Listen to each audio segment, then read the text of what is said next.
Hello there guys, welcome back to the e-bike repairs YouTube channel. My name's Darsh. I take apart and fix super fun and exciting things like motors, batteries, scooters, controllers, all that good stuff. What I've got in today is this. This is a Giant, it is quite big, Giant, one of them, 36 volt, 8.8 amp hour, 317 watt hour, EnergyPak 300. No idea, don't know if I can fix it, I assume I can't. But we're going to find out together. Underneath here, you've got your flap. One side, this side, there you go. Charge port flap there. I've even got the charger with it. Funny, many pins. Don't know how many are connected, but probably lots, knowing the way the Giant do things. Apparently, doesn't work, doesn't charge, doesn't do anything. That's very tangled, isn't it? Ugh. I hate tangled wires. They wind me up. I mean, I know if you look over there, it's just a nightmare of tangled wires, but I don't look at them, I pretend they don't exist, and then it's okay. If I'm actually holding the thing, something within me is just, you must untangle it now. Right, so that is charged up, powered up, and plugged in. That's gone green. The wire is untangled, there's a random bit of solder. Oh, the light's gone off. Is it meant to go off? It doesn't say. Interesting, that's what the text on the back of the charger says. In case anybody ever needs it, you can screenshot that. Let's try plugging into the batteries. Does it not fit the batteries? The pins are bent. Yes, stick your fingers in it when it's on, it's fine. Should fit. A bit of a wiggle. There we go. A bit of a, oh look. Oh, flashy red light. Flashy red light probably means low voltage. Let my batteries sit for 5 years and I won't charge. Probably. We still have no lights.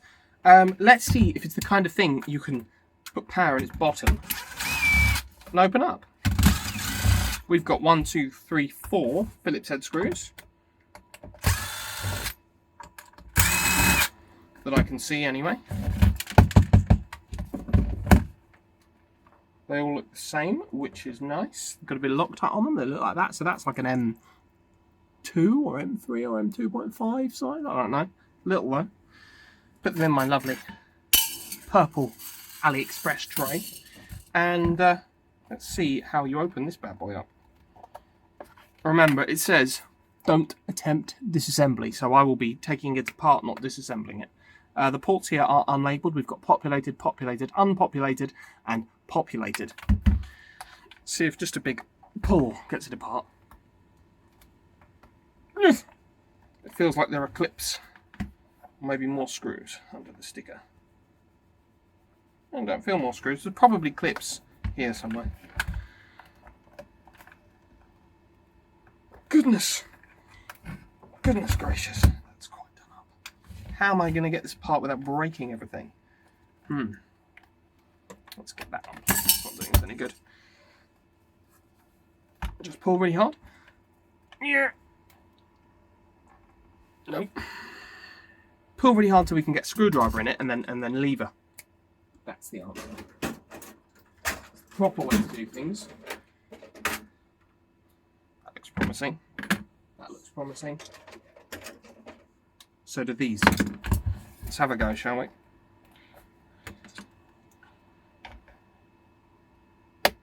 There's one in there. There can be another one in there.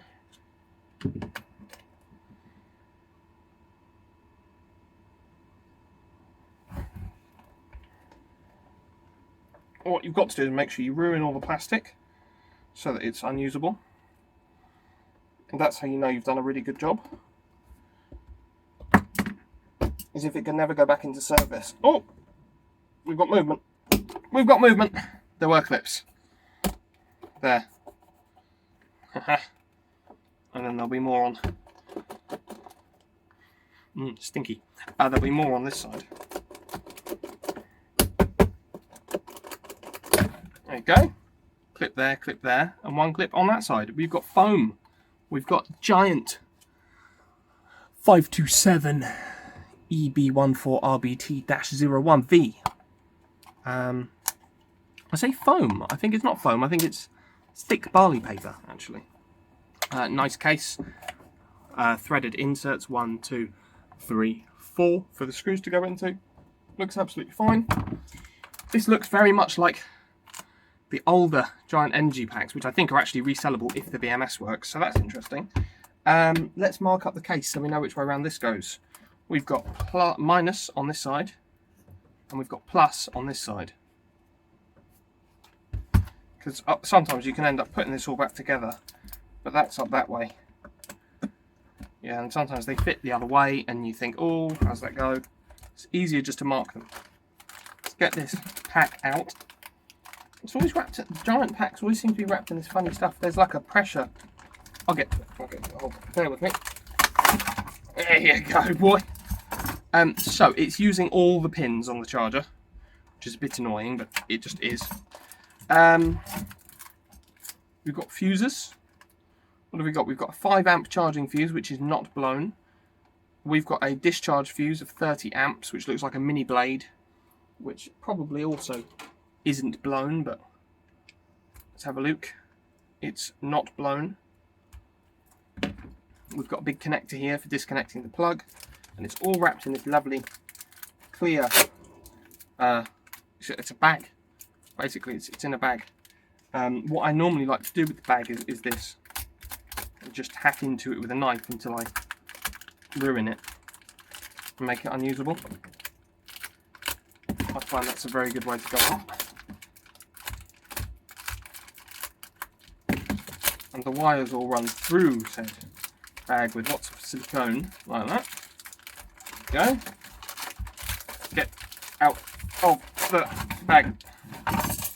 The bag's got this. I don't know if this is a pressure relief valve or something. It says WIPF Wico valve, WICOVALVE. I don't know if you're going to be able to read that, but I'm not lying, that's what it says. It's something pressure-y because it's got little holes there and a big thing there. Oh there, look, it spins. I don't know, we're not using it. It's going in the bin. Right, we've got a BMS that won't power up. We've got plastic around it. Plastic sticky back wrap. So I like this stuff, it's nice. Feels good. Quite like a Giant pack.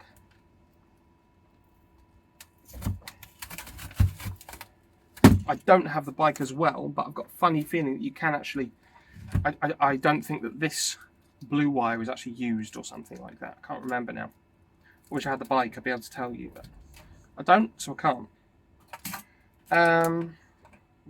This bit here, just gonna go get off there, boy. Yeah, it's all in this. I remember these. I've resold some in the past. I normally turn it down for some reason. Let's have a little poke with the multimeter, shall we? See what we're measuring. These are our balance leads here, here, here, here, here, and here. We've got our plus and minus connections here. That one I think is the plus, and that I think is the minus. Let's have a look, shall we? Where's my meter? Oh, over here. It's not on the floor today. Makes a change, doesn't it? Right, can you see it? Is it in frame? Can you see it? Oh, look at that. It's good. It's in frame. Let's go minus to minus, plus to plus. We've got 17 volts. That's not enough volts, is it? Okay, checking cell groups. 1.7. 1.7, 1.7, I mean we know the story, don't we? 1.7, 1.8, 1.6, 1.7, 1.8, 1.7, 1.8. I mean, this is recoverable. Now, safely recoverable? No. Recoverable? Yes. Because, oh, see it right. Oh, spot wire just charged. Oh, it's charging, that's good. Because, can get my leads back, please. The cells have dropped too low. They will be permanently damaged.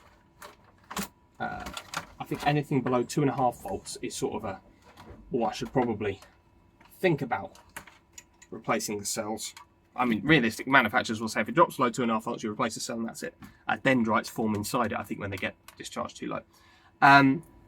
Anything below 2 volts, replace it. 1.6, whatever, it's too low. This has been left to sit for a long time. The cells are probably okay though. So what I'll do, if I set my benchtop power supply, I'm setting it to 21 volts. Let's go with that. And we get our negative on our negative here, and our positive on our positive down here, and go. That is now taking half an amp. It's up at 21 volts. If I plug in the charger here, don't do this, by the way. I'm sure it's obvious, but don't try this at home. I'm a trained idiot. I just like to see if things are possible. This really does have bent pins, doesn't it? Blimey, it does not want to go in. Bit of a wiggle, it will go in, right? Go on. Go on. Go on. No, you hate me. Unbend that pin there. Is that the bent one? I think that looks better, doesn't it? Throwing the screws everywhere. Let's try again. Have we got life on the BMS? No, not yet. So, charger, can you see the charger? You can. Fantastic. Let's try and get this plugged in. Why won't you go? There you go. Red. Flashing red. Unhappy. But, if I raise the voltage on here to 25 volts, let's go for 25. See what that gives us. No life on the BMS. Oh, there you go. One flashing red light on the BMS. 25 is often the cut-off point for a BMS where it just won't even power up. Yeah, one flashing red light indicating probably that it's very, very, very low. It's only drawing 0.1 amps. There'll be a threshold that the charger will accept it and start charging again at. I suppose easier than unplugging that is to unplug this lead here. Let's do that. And go again. Solid red. There you go. Just need to take it up to 25 volts. Now it's charging. I can see on my benchtop power supply, this is up at 26 volts. 27 volts. This is charging. It's gone red. That's sort of the end of that, really. I can disconnect my benchtop power supply because the real charger is charging it, which should then be using all the, BMS and safety and things. Now, this is, as I said, unsafe because we can't prove that these cells aren't going to get hot or that they're degraded permanently. They are Sanyo GAs or something. This is UR 18650AA. It's a right pig to read what it says on the cells because of the way it's sort of stamped on. Hopefully in one of these angles you'll be going to be able to see it. It's just there. And then here it says Sanyo, but it says Sanyo upside down. I can turn it the right way up, couldn't I? I guess it's Sanyo just there. Hopefully you'll be able to catch it in the light and read that. But it says it, I'm not lying. And there'll be 2.5 amp hour cells, is that right? Is that right? 2.2 amp hour maybe, because it says 8.8 amp hour, and it's clearly in 4P because we've got 1, 2, 3, 4 cells in each group. So neg, pos, etc. And then we've got 10 groups, so 1, 2, 3, 4, 5, 6, 7, 8, 9, 10 for our 10S, and that's our 4P there. When I've reselled these, it seems as though the BMS can take a down power, and it can survive it. Undo that, desolder. These little wires here stay on the board. It's underneath quite a layer of, like a, I don't know, a bit like a conformal coating, but it's like a rubber thing that's quite thick. And it normally seems to power up just fine afterwards. So you unsolder these here, pull the tab off, and hot solder sprays everywhere, which is unpleasant. You see that all right? Yeah. Undo those, and this little wire stays sticking out of the board. And then when you rebuild the pack, you just do a little of nickel. I normally double up a piece of it's ladder, but for connecting them this way round. Or I have to build it little strips like that. It's very annoying. Who knows? And then you build your little extra bit tab, bend it over, solder it to that piece of wire, and that's how you do each group. It's not crazy difficult. I mean, this one's come back. I don't really know what to do with this. I can't really give it back to the customer and say, well, it's working, because it might just set on fire and get really hot. Sanyo cells especially, they're known to be heaters. They're known that they get hot. It's not a secret that they get like that. Maybe I'll test it. Maybe I'll test it and see what happens. But safety-wise, if they get that low, you can't really give it back to a customer working. I'll have to break it because they're that low, which is annoying because it's not mine to break. It's a difficult thing, but I can't give them back the working battery if it's going to burn down the house and it's unsafe. So there's also that. It does have temp sensors. There's one underneath there and one underneath there, but who knows? Who knows? It's a cool little BMS. Got this little switch there. I don't know. That's what's inside one. You can normally just whoop, back up into life. They drop a little bit too low. But thank you very much for watching. I don't know if this seeing inside one's helpful to anybody, but if it is, feel free to leave a like, subscribe, comment. Tell me I'm an idiot. Become a channel member. $99 a month. I get a shockingly small amount of it, but it does inspire me to keep doing this. Thank you very much, and I'll see you next time. Bye-bye.